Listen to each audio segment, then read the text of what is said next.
열왕기상 계속 보겠습니다. 11장입니다. 14절에서 25절까지 말씀을 교독하겠습니다. 열왕기상 11장 14절로 25절까지 말씀을 한 절씩 교독하겠습니다. 열왕기상 11장 14절부터 25절 교독합니다. 532페이지, 533페이지, 열왕기상 11장 14절 제가 먼저 읽겠습니다. 여호와께서 에돔 사람 하닷을 일으켜 솔로몬의 대적이 되게 하시니 그는 왕의 자손으로서 에돔에 거하였더라. 전에 에돔에 있을 때 군대 지휘관 요압이 가서 죽임을 당한 자들을 장사하고 에돔의 남자를 다 쳐서 죽였는데 요압은 에돔의 남자를 다 없애기까지 이스라엘 무리와 함께 6달 동안 그곳에 머물렀더라. 그때 하닷은 작은 아이라 그의 아버지 신하 중 에돔 사람 몇몇과 함께 도망하여 애굽으로 가려 하여 미디안을 떠나 바란에 이르고 거기서 사람을 데리고 애굽으로 가서 애굽 왕 바로에게 나아가매 바로가 그에게 집과 먹을 양식을 주며 또 토지를 주었더라. 하닷이 바로의 눈앞에 크게 은총을 얻었으므로 바로가 자기의 처제 곧 왕비 다브네스의 아우를 그의 아내로 삼으매 다브네스의 아우가 그로 말미암아 아들 그누밧을 낳았더니 다브네스가 그 아이를 바로의 궁중에서 젖을 떼게 하매 그누밧이 바로의 궁에서 바로의 아들 가운데 있었더라. 하닷이 애굽에 있어서 다윗이 그의 조상들과 함께 잔 것과 군대 지휘관 요압이 죽은 것을 듣고 바로에게 아뢰되 나를 보내어 내 고국으로 가게 하옵소서. 바로가 그에게 이르되 네가 나와 함께 있어 무슨 부족함이 있기에 네 고국으로 가기를 구하느냐? 대답하되 없나이다. 그러나 아무쪼록 나를 보내옵소서 하였더라. 하나님이 또 엘리야다의 아들 르손을 일으켜 솔로몬의 대적자가 되게 하시니 그는 그의 주인 소바 왕 하다데셀에게서 도망한지라. 다윗이 소바 사람을 죽일 때 르손이 사람들을 자기에게 모으고 그 무리의 괴수가 되어 다메섹으로 가서 살다가 거기서 왕이 되었더라. 솔로몬 일평생에 하닷이 끼친 환난 후에 르손이 수리아 왕이 되어 이스라엘 대적하고 미워하였더라. 아멘. 네, 오늘 본문 솔로몬의 대적과 관련된 내용인데 솔로몬의 대적 하닷과 르손 제목으로 삼고 말씀을 묵상하겠습니다. 우리가 잘 모르는 내용이기 때문에 제목을 하닷과 르손이라고 하면 한 번 더 생각하지 않을까. 솔로몬의 대적 이야기입니다. 14절부터 해서 22절까지는 아주 흥미로운 기록이 나오죠. 왜냐하면 모세가 핍박을 받아가지고 또 죽을 뻔했을 때 가까스로 건짐을 받고 애굽의 왕궁에서 살았던 내용하고 비슷하고 또 그 예수님께서 애굽으로 가서 피신하셨던 그런 내용하고도 좀 비슷하고 그래서 에돔 사람 하닷의 이야기가 소개되어 있습니다. 자, 이런 이야기죠. 앞부분에 다윗이 온 사면의 적을 다 쳐서 파할 때, 연전연승할 때, 그때 이 유다의 아주 두려운 대적, 아주 오랜 숙적이 하나 있는데 에돔입니다. 에돔은 야곱과 에서 잘 아시다시피 야곱은 택함을 받았고 에서는 택함을 못 받았습니다. 그런데 억울한 측면이 있는 게 정정당당하게 하나님께서 야곱을 택하셨으면 이 사람들이 더 억울할 텐데 아무리 생각해도 부하가 치밀거든요. 왜냐하면 야곱이 속임수를 써가지고 팥죽 한 그릇에다가 장자권을 팔게 하고 속임수를 써가지고 축복권을 가로챘기 때문에 그래서 에서의 후손은 늘 마음이 불편합니다. 그리고 이 에서의 후손과 또한 야곱의 후손은 오랜 세월 동안 구속사적인 전쟁을 벌인다. 보통 그래요. 택자와 비택자 간의 그런 끊임없는 다툼이 성경에 계속 소개되어 있는데 그 일련의 상황이다. 그래서 다윗 시대에는 애굽을 거의 섬멸 가깝게 애굽을 거의 진멸하다시피 했어요. 그 내용이 이제 오늘 본문의 중간중간에 좀 나오는데, 그 당시에 다윗은 일단 왕이고 다윗의 사령관이 요압이라는 사람입니다. 요압은 용맹하기 이를 말할 데 없는 장군이었지만은 너무 사나웠어요. 그래서 다윗조차도 나중에 어떻게 할 수가 없는 그러한 인물이었습니다. 그래, 이 다윗이 요압이 총사령관이니까 보내긴 했는데 15절에 보면 지휘관 요압이 가서 죽임을 당한 자들을 장사하고, 이건 이제 유다 측 전사자들을 잘 장사 치러줬다는 얘기고, 에돔의 남자를 다 쳐서 죽였다. 에돔의 남자를 다 없애기까지 이스라엘 무리가 6달 동안 그곳에 머물렀다. 한번 생각해 보세요. 6달 동안을 이 사납기 짝이 없는 용맹스러운 장군 요압이 애굽의 남자들을 진멸하기 위해 6달 동안을 그곳에 머물렀으니 어떻게 됐겠습니까? 그런데 그 중에 왕의 후손으로 가까스로 살아남은 아이가 하닷이에요. 이 하닷이 몇몇 신하와 함께 애굽으로 망명을 하는 거예요. 그런데 이게 또 역사의 아이러니인데, 이 애굽의 왕이 또 이 망명객을 받아줘요. 왜 아이러니냐면, 이 당시에 솔로몬하고 애굽은 사돈지간이에요. 그런데 어째 또 나중에 사돈이 되긴 하는데 이 망명객을 받아줘요. 다윗이 되긴 하지만. 그래서 애굽에서 연명을 하게 됩니다. 그리고 어느 날 요압이 죽었다라는 소식을 듣고 이제 바로의 궁정에서 마치 모세처럼 왕자처럼 지내요. 그러다가 이제 요압이 죽었다, 다윗도 죽었다라는 소식을 듣고 나를 고국으로 보내주시오. 애굽 왕 바로에게 청하는 장면입니다. 바로가 이제 만류를 하죠. 당신이 나와 함께 있어 부족함이 있느냐? 내가 뭘 서운하게 대접한 것이 있느냐? 없습니다. 그러나 나는 고국으로 가기를 원합니다. 아무쪼록 나를 보내주시오. 애굽에서 왕자처럼 잘 지내던 이 하닷이 왜 자기 고국으로 보내달라고 했겠습니까? 조국의 독립과 조국의 회복을 위해 자기가 가서 하겠다는 거잖아요. 그러니까 이게 입장 바꿔놓고 생각하면, 이게 다 자기 입장으로 생각하면 그럴듯한 스토리들이에요, 전부. 그 다음에 또 하나님이 엘리야다의 아들 르손을 일으켜, 앞서도 이 하닷을 하나님께서 일으키셨다는 거예요. 그리고 그를 솔로몬의 대적자가 되게 하셨다는 거예요. 마찬가지로 엘리야다의 아들 르손도, 엘리야다는 누군지 밝혀진 바가 없습니다. 르손이라는 사람을 일으켜서 솔로몬의 대적자가 되게 하셨다. 그는 그의 주인 소바 왕 하다데셀에게서 도망한 자라. 소바는 아람의 한 분파입니다. 아람은 오늘날 시리아인데 그때도 다 흩어져가지고 아람 소바, 무슨 아람, 바단 아람, 아람 소바, 아람이 여러 부족으로 흩어져 있었어요. 그 아람이 하나로 집결하면 강력한 제국이 되고, 그 아람이 흩어지면은 오합지졸이 되고, 그게 아람이에요. 그런데 소바 아람의 하다데셀, 하닷이란 말이 똑같이 들어가죠.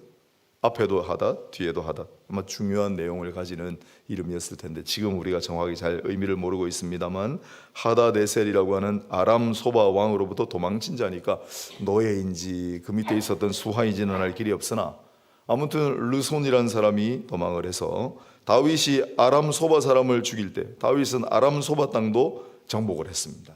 그때 르손이 사람들을 자기에게 모으고 사람들을 규합해가지고 괴수가 되어서 다메섹으로 가서, 그러니까 이 하다데셀 또 소바 아람은 지금 우리가 알고 있는 그 다메섹 지방의 아람이다라는 거 우리가 알 수 있죠. 다메섹은 잘 아시죠? 바울이 나중에 다메섹으로 가는 길에 예수님 만나고, 오늘날 시리아의 수도 다마스커스를 가리킵니다. 그 다메섹으로 가서 왕으로 자기가 스스로 세우고, 그리고 솔로몬 일평생에 하닷이 솔로몬의 대적이 됩니다.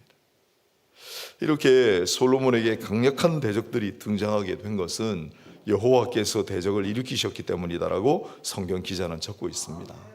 왜 그러면 하나님께서 솔로몬, 하나님의 사랑하시는 나라의 왕을 대적을 자꾸 일으켜서 가지고 힘들게 합니까? 그건 우리가 잘 알고 있다시피 솔로몬이 하나님의 약속을 지키지 않았기 때문이죠. 하나님께서 솔로몬의 청을 다 들어주셨어요. 1000번째로 나아갈 지혜를 주시고, 또 네가 구하지 아니한 것까지 다 주겠다, 복과 은혜를 더하여 주셨어요. 뭐가 부족합니까? 그리고 하나님께서 신신당부하신 말씀이 있습니다. 너가 너 아비 다윗처럼. 아비 다윗처럼이란 말에 많은 게 포함되어 있어요. 다윗도 일평생 하나님 말씀을 절대적으로 순종하고 한 번도 실수 안 저지르고 산 사람은 아닙니다. 하지만 다윗은 언제든지 하나님 말씀을 존중했고 그 말씀을 늘 실천하려고 애를 썼고 자기가 그 말씀대로 살지 못할 땐 괴로워하면서 하나님 앞에 회개했어요. 그 다윗처럼 살면 내가 너에게 보장한 모든 것을 계속되게 하겠다 라고 약속하셨는데 안 지켰잖아요. 어제 우리 계속 나오고 앞부분에도 봤습니다만 멀리 갈 것 없이 신명기 17장에 신신당부하신 말씀 3가지를 두지 말라고 했는데 정면으로 다 오게 해요. 은금을 너희 많이 쌓지 말라. 그리고 병마와 마병을 많이 두지 말라. 그리고 여자들을 많이 삼지 말라 했는데 다 어겼어요. 전부. 솔로몬이 잘 몰랐을 거라고요? 그럴 리가요. 그럴 리가요. 하나님 말씀에 해박하고 뿐만 아니라 하나님 주신 지혜로 잠언을 3천을 말하고 수도 없는 노래를 만들었던 솔로몬이 그걸 몰랐을 거라고요? 말이 안 됩니다. 알고 있으면서도 아마 부국 강병을 위하여 이건 이럴 땐 적용 안 되는 거야 그런 생각으로 했을 가능성이 많지요. 하나님께서 분명히 말씀하셨어요. 너가 내 약속을 지키고 내가 너에게 정해준 법도와 율례를 잘 순종하면 내가 이 모든 것을 계속 되게 하겠다. 그러니 당연히 하나님 약속을 파했기 때문에 하나님께서 징벌을 하시는 거죠. 사랑하시는 자를 징계하시느니라. 그래서 오늘 이 말씀을 보면 여러 가지를 생각하게 됩니다. 먼저 에돔 사람 등장하는 거. 그래서 이 구속사적인 이 다툼이 계속되고 있는, 제가 몇 번 말씀드렸습니다마는 이 야곱과 에서의 택자와 비택자 간의 이 다툼, 이건 계속돼요. 그래서 앞부분에 모세를 통하여서는 아말렉이라고 하는 부족을 등장시키시죠. 아말렉이 에돔 에서의 후손입니다. 아말렉하고 싸우고 하나님께서 내가 대대로 아말렉을 치리라. 근데 그 아말렉, 하나님께서 대대로 치리라고 하는 그 아말렉을 진멸하라고 명령을 내리는데 그걸 사울이 안 지키는 바람에 사울이 실각하게 되는, 단초가 되는 것도 이 택자와 비택자 싸움의 일련의 파장입니다. 그리고 난 다음에 다윗은 에돔을 철저하게 진멸시키려고 했죠. 여러분 한번 생각해 보세요. 물론 요압이 가서 그렇게 했습니다. 왜 이 다윗은 에돔을 이렇게까지 6개월 동안 군대를 진주시키면서 에돔을 이렇게 진멸하려고 했을까? 그 하나님 말씀에 충실했기 때문이에요. 그리고 쭉 뒤로 가면은 우리 에스더 사건, 에스더와 모르드게를 또한 유대인들을 전부 다 학살하여 없애버리려고 했던 하만이 바로 그 아말렉의 후손입니다. 에돔의 후손입니다. 계속 싸워요. 예루살렘이 멸망할 때 마침내 에돔이 복수를 하는 듯한 심정으로 성문가에서 예루살렘이 처참하게 멸망하는 것을, 무너지는 것을 보고 비웃었습니다. 없어지는 듯한데 계속 남아있어요. 그러다가 신약 성경에 가면 예수님하고 반대점에 서 있는, 예수님을 대적했던 헤롯 왕이 바로 에돔의 후손이잖아요. 이렇게까지 이 야곱과 에서의 이 다툼은 예수님 시대까지 이르는다. 후속사적인. 그러나 이 모든 것을 다 다스리시고 주관하시는 역사의 주권자는 하나님이시다라는 걸 다시 한번 겸허하게 생각하게 됩니다. 잘 보세요. 하나님 말씀을 순종하고 하나님을 경외하고 나아갈 때는 유대인들이 에돔을 거의 압도했어요. 그러나 하나님 말씀 순종하지 않고 하나님 경외하지 않고 엇나가는 경우에는 에돔이 급성장합니다. 항상 에돔의 세력들이 걷잡을 수 없이 커져서 힘들겠어요. 역사의 주관자는 하나님이십니다. 그리고 우리는 그 역사의 주관자 앞에 우리 자신을 돌아봐야 됩니다. 자, 우리가 살아가는 동안에 내 삶에 덜컹거리는 요소들, 뭔가 방해물들, 장애물들, 나를 대적하는 사람들이 등장할 때가 있어요. 있죠? 다 있습니다. 나를 힘들게 하는 요소가 등장할 때가 있어요. 나를 힘들게 하는 사람들이 나타날 때가 있다고요. 그럴 때 우리 하나님의 사람들은 절대적으로 어떻게 해야 되는가? 어떻게 해야 되겠습니까? 나 자신을 먼저 돌아봐야 된다. 나 자신을 먼저 돌아봐야 된다. 물론 내가 잘못했기 때문에 이런 일이 일어났다, 그런 원인 결과론이 아닙니다. 그러나 그런 일들이 일어났을 때 그런 일들은 내가 다시 한번 회개하고 참된 하나님의 가르침 앞으로 다시 한번 나아가고 하나님을 더욱 경외하고 하나님을 더욱 사랑하게 만들 수 있는 아주 귀한 도구가 된다. 그 일을 통하여 나는 다시 한번 하나님을 믿는 절대 신앙과 하나님을 따르는 절대 순종을 학습하게 돼요. 훈련하게 돼요. 그래 감사한 일이에요. 나의 방해물이 등장하고 장애물이 등장하고 나의 대적이 느닷없이 내 삶의 앞에 암초처럼 가로막을 때 감사할 일로 생각해야 합니다. 내가 다시 한번 내 신앙을 돌아볼 수 있겠구나. 내가 다시 한번 혹 교만하거나 내가 혹 하나님 말씀을 순종하지 않은 부분들이 있다면 내가 다시 한번 바로잡을 수 있겠구나. 그리고 내가 회개하고 내가 다시 정리하고 돌이킬 때 그때 하나님께서 내 앞에 대적들을 치워주실 때도 있지만 안 그럴 때도 감사한 거예요. 그 자체로도. 자, 기억하셔야 돼요.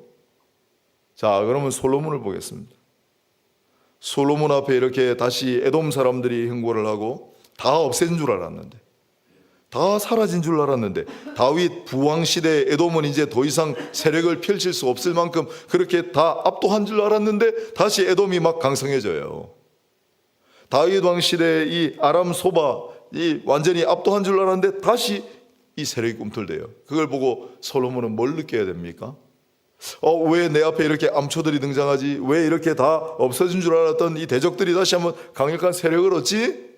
이 비택자들이 왜 우리 택함 받은 사람들이 이렇게 대적하여 강성해지지? 그리고 자신을 돌아봤어야죠. 잘못한 일이 있으면 회개를 했어야죠. 그런데 43절에 보면 얼마나 허무한 줄 아세요? 43절에 우리는 이제 전혀 모르고 성경을 봤다고 치면 쭉 앞에서부터 읽어온 다윗 이야기를 읽고 솔로몬 이야기를 읽고 이상한데 솔로몬 이렇게 하면 안 되는데 조만간 다윗처럼 회개하는 장면이 나오겠지 기대하다가 11장 마지막에 보면 솔로몬이 그의 조상들과 함께 잠에 그의 아버지 다윗 성읍에 장사되고 그의 아들 로보암이 대신하여 왕이 되니라. 솔로몬이 죽어버립니다. 그 사이에 보세요. 솔로몬이 회개했다. 솔로몬이 탄식하여 솔로몬이 내가 왜 하나님의 약속을 지키지 않았던가? 그게 있어요? 없어요. 그거 가버렸어요. 그래서 우리는 너무 허망하고 이제 우리 말씀을 연구하고 하는 사람들은 아주 곤혹스럽습니다. 이 솔로몬의 이야기는 저를 정말 곤혹하고 당혹스럽게 만드는 이야기예요. 왜 그런 줄 아세요? 솔로몬이 시편을 2편을 남겼습니다. 72편은 왕의 시편이에요. 왕이 영광을 받고 모든 나라들이 와서 왕 앞에 무릎 꿇고 절하고 그 자기 이야기일 수도 있고, 그러나 우리가 좋게 해석을 해가지고 72편은 여호와 메시아 그리스도 왕 중의 왕이 오시는 것을 예언하는 시편이다 그렇게 해석을 해요. 시편 127편은 여호와께서 집을 세우지 아니하시면 여호와께서 성을 지키지 아니하시면 모든 것이 허사다. 그리고 자손들 이야기가 나와요. 그것도 성전을 지은 이야기라고 충분히 감안을 해요. 근데 문제가 잠언이에요. 솔로몬이 잠언을 지었다고 우리는 보기 때문에 그러면 너무나 곤혹스러워요. 너무 당혹스러워요. 그래서 어떤 때는 지금 현대학자들 잠언을 솔로몬이 안 지었다고 그러거든요. 그럼 마음 편해요. 속이 시원해요. 그러면 잠언은 솔로몬과 관계없다. 왜 그런 줄 아세요? 몇 개만 읽어볼게요. 잠언서 쭉 전체를 통해 솔로몬이 만약에 지었다면 솔로몬이 잠언을 통해 가장 강조하는 게 뭐겠습니까? 여호와를 경외함입니다. 1장 7절 여호와를 경외하는 것이 지식의 근본이거늘 미련한 자는 지혜와 훈계를 멸시하느니라. 8장 13절 여호와를 경외하는 것은 악을 미워하는 것이라 나는 교만과 악한 행실과 패역한 입을 미워하느니라. 9장 10절 여호와를 경외하는 것이 지혜의 근본이요 거룩하신 자를 아는 것이 명철이니라. 14장 27절 여호와를 경외하는 것은 생명의 셈이니 사망의 그물에서 벗어나게 하느니라. 19장 23절 여호와를 경외하는 것은 사람으로 생명에 이르게 하는 것이라 경외하는 자는 족하게 지내고 재앙을 당하지 아니하느니라. 22장 4절 겸손과 여호와를 경외함의 보상은 재물과 영광과 영광이니라. 전부 여호와를 경외함이에요. 여호와를 경외하라고 그토록 많은 잠언을 남긴 사람이 정작 말년에는 여호와를 전혀 경외하는 모습을 보이지 않으니 곤혹스럽고 당혹스럽습니다. 교만하지 말라고 겸손을 얼마나 강조했는 줄 아세요? 무릇 지킬 만한 것 중에 모든 지킬 만한 것 중에 더욱 내 마음을 지키라. 생명의 근원 이에서 남이니라. 내 아들아 여호와의 징계를 경히 여기지 말라. 꾸지람을 싫어하지 말라. 대저 하나님께서 그 사랑하시는 자를 징계하시기를 마치 아비가 그 기뻐하는 아들을 징계함 같이. 잠언서 3장 5절로 8절 너는 마음을 다하여 여호와를 신뢰하고 내 명철을 의지하지 말라. 너는 범사의 그를 인정하라. 그리하면 내 길을 지도하시리라. 스스로 지혜롭다 여기지 말지어다. 여호와를 경외하면 악을 떠날지어다. 이것이 양약이 되어 내 골수를 내가게 하리라.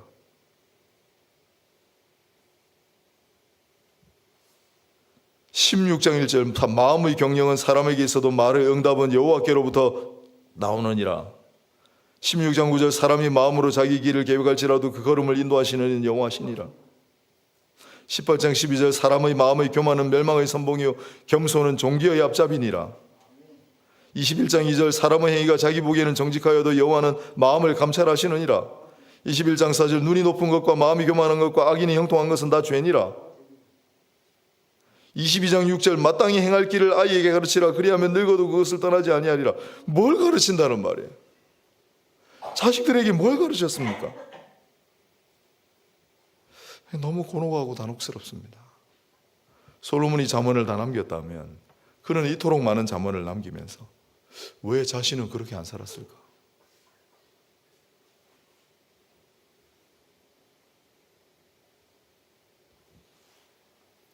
그 결론을 내릴 수밖에 없는데 결국 우리가 솔로몬을 반면교사로 삼아서 그가 아무리 하나님의 지혜를 받아 이 잠언을 하나님의 지혜를 받아 기록한 성경이 되게끔 남겼어도 그는 그 말씀대로 살지 않았어요. 자기가 기록한 말씀대로 실천하지 못했습니다. 그게 솔로몬의 후반기 실체입니다. 우리는 그렇게 살면 안 되죠. 솔로몬의 전반기와 같이, 아니 솔로몬이 처음 출발할 때와 같이 그 마음을 변치 말고 여호와를 경외하고 교만하지 아니하고 항상 말씀에서 떠나지 아니하고 그렇게 살아가야 하지 않겠나, 신행일체해야 되지 않겠나, 그런 생각밖에는 할 수가 없습니다. 그렇다고 우리가 솔로몬을 너무 비판적으로 다루어서도 안 됩니다. 왜? 솔로몬을 비판하는 것은 우리 자신의 비판을 가하는 것과 똑같은, 우리하고 똑같은 인생입니다. 여러분, 내가 만일 솔로몬과 같이 되었다면 나도 솔로몬처럼 되지 않으리라는 보장이 있습니까? 여러분 자신 있습니까?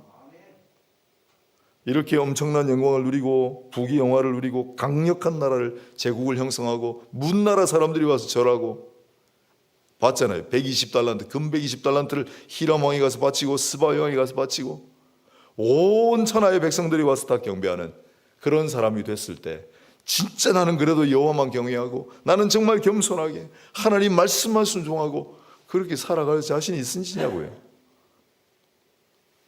그래, 우리가 너무 비판적으로 다루면 안 되되, 그러나 솔로몬을 보고 내가 정신 바짝 차려야 되겠구나, 선줄로 생각한 자는 넘어질까 조심하라. 늘 우리 조심을 잃지 말고 하나님을 경외하시기 바랍니다. 겸손하시기 바랍니다. 말씀에서 떠나는 순간 우리는 낭떠러지로 떨어집니다. 기도의 줄을 붙들고 살다가 기도의 줄을 잠시 놓쳐버리는 그 순간 우리는 낭떠러지로 떨어져요. 이게 솔로몬의 모습이에요. 우리는 솔로몬보다 낫지 않습니다. 솔로몬은 지혜라도 있고 강력한 힘이라도 있었죠. 우리가 무슨 솔로몬 같은 지혜가 있습니까? 솔로몬 같은 힘이 있습니까? 솔로몬 같은 사람도 그랬는데 하물며 우리일까? 그런 생각을 하고 늘 겸손하게 하나님 경외하며 말씀을 늘 떠나지 아니하고 기도하며, 나 너무 아쉬워요. 솔로몬이 성전을 짓고 무슨 기도했습니까? 하나님, 이 백성이 아무리 잘못을 저지르더라도 이 성전을 향하여 기도하고 하나님 앞에 무릎 꿇으면 다 용서해 주세요. 자기는 왜 안 했냐고요. 그렇게 안타깝습니다. 우린 그러지 말고 늘 혹시 잘못한 일이 있고 떠나는 일이 있어도 여러분 늘 이 성전을 향하여 두 손을 들고 늘 하나님 앞에 기도하면 다 용서해 주십니다. 다 새롭게 하십니다. 언제나 우리를 새 출발하게 하십니다. 그 하나님 바라보며 경외하며 겸손하게 살아가는 저와 여러분 다 되시기를 주님의 이름으로 축원합니다.